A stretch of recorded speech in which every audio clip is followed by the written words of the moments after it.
16e édition de Photos dans l'air, et parmi les 19 séries sélectionnées, attention sélectionnées sur 122 photographes concurrents, eh bien un gars de chez nous, un gars de Firminy, Fab, je me permets de vous appeler de cette manière, avec une série au titre un peu provoquant, Les Français au cul de ma bagnole. Alors, racontez-nous, qui êtes-vous, Fab? Eh ben, je suis Un aplou. un aplou, voilà. Donc, je suis du coin et je pratique la photo, on va dire sérieusement depuis une dizaine d'années. Voilà, essentiellement du film, donc ce qu'on appelle de l'argentique. Donc avec des appareils pas du tout numériques. Voilà, tout avec de la pellicule. Voilà, des vrais. Comme avant, on va Comme dire. avant. Voilà, exactement. Et donc là, les Français au cul de ma bagnole, c'est venu de l'idée autodidacte. Autodidacte. Oui. Pas d'école, pas de. Non, non, rien. On y va. Ouais. On y va. Ouais. Moi, je suis plutôt quelqu'un qui apprend par lui-même, voilà, qui a aussi quelques conseils par les uns ou par les autres, mais voilà, je n'ai pas fait d'école ou j'ai pas suivi de cours ou de formation dans la photo, quoi. Je me forme un peu avec moi-même très tard le soir dans ma chambre. Voilà. Alors, au cul de ma bagnole, titre un peu provoquant, bien sûr. Oui, un peu, parce que je suis de nature assez provocateur. Voilà, mais de la gentille provocation. Tout à fait. Quand on voit la série des photos qui sont exposées à Photos dans l'air, mises en scène d'ailleurs de manière très simple, hein, elles sont posées les unes à côté des autres, ça suffit, mais les commentaires sont un peu corrosifs souvent. Hein.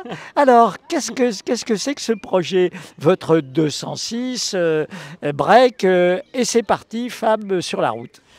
Exactement, c'est ça. L'idée était d'allier un peu la photo avec partir un peu comme ça sur les routes de France, parce que je me dis qu'il n'y a pas besoin d'aller à l'autre bout du monde pour faire des rencontres et trouver des personnes intéressantes. Donc j'ai commencé à sillonner un petit peu et alors vous arrivez, vous ouvrez votre coffre, c'est comme ça que ça se passe? Voilà, c'est ça. En général, la photo, elle est en deux. Elle est en deux plans, on va dire. Donc la personne qui est portraitisée, et en second plan, qui est tout aussi important, on a le paysage, le lieu où la personne est portraitisée. Et en général, je me gare de façon à avoir un arrière-plan intéressant. Et après, je fais une sorte de casting, un casting sauvage sans que les gens ne le sachent. Alors vous leur dites, vous voulez je me tiens prêt à bondir sur quelqu'un qui a un look, qui a une attitude ou qui a quelque chose qui m'intéresse, qui a un regard, voilà, exactement. Et je propose de faire partie de ce corpus, voilà, exactement, de cette série. Et parfois ça marche. Voilà, tout simplement. Et puis alors, vous revenez donc avec un bon stock sur vos pellicules. Alors, c'est quand même à prendre avec une certaine mesure, vu que c'est du film. Ça rend prudent quand même, hein. Voilà, on n'appuie pas en rafale. Il y a toute une échelle économique qui à prendre en compte et il faut être assez économe tout en ayant assez de matière. Mais effectivement, quand je pars comme ça sur les routes pour une petite expédition, je reviens avec quelques pellicules quand même. Et alors, après ? Et ben après, c'est la révélation, le travail du tirage à la maison. Voilà, tout en autodidacte aussi, à la maison, avec la radio, avec des bonnes émissions et avec le silence aussi. Voilà, c'est assez contemplatif le moment de tirage. On oublie le temps et on oublie souvent on oublie qu'il est le milieu de la nuit. Et puis on écrit. On écrit, mais un petit peu en fait. Moi, j'ai surtout retranscrit ce que les personnes me disent, leurs témoignages. Les photos sont illustrées par des brèves que je leur ai demandé si... Je leur ai demandé à chacun ce qu'ils pensent des Français et de la France au moment où je les ai D'où pris en photo. les Français au cul de ma Voilà, bête. exactement. Et je leur demandais une fulgurance, quelque chose qui vienne comme ça sur le cœur. S'ils réfléchissaient trop, souvent ça n'avait pas d'intérêt. Voilà, donc c'est ce qu'on appelle une punchline un peu. Voilà, des choses Il y en a qui sont pas mal. Hein. Il y en a qui sont bonnes. Moi, je retiendrai surtout un Manu dans la Drôme, qui est un cuisinier avec un air assez patibulaire. Enfin, il a forcé son air patibulaire pour la photo. Je lui ai même demandé, je pense, parce qu'il avait les grands couteaux de sortie. Et je lui ai demandé qu'est-ce qu'il pensait des Français. Il me dit c'est de l'agneau, j'en cuisine tous les jours. Voilà. Et vu que je suis cuisinier dans la vraie vie, ça m'a fait assez sourire. Voilà. Voilà.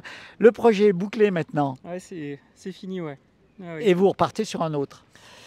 Oui, j'ai un projet au long cours qui est on va dire, qui est la scène alternative stéphanoise. Donc, il y a de quoi faire. Il y a vraiment de quoi faire. Il y a plein de personnes intéressantes et de lieux, plein de vie et plein d'une culture que l'on ne connaît pas en fait et qu'il est important, je pense, de documenter parce que c'est une culture qui est marginalisée, mais qui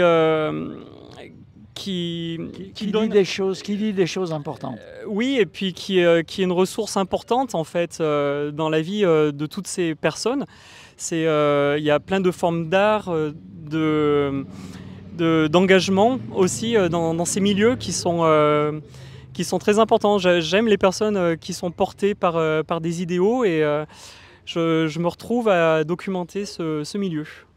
Voilà, bah écoutez Fab, les premières réactions des visiteurs sont intéressés manifestement. Bah, j'en suis ravi parce que c'est la première fois que vous présentez ces séries. C'est la première fois que je la présente et je pense que ce sera la dernière en fait. parce que j'aime pas trop présenter mon travail.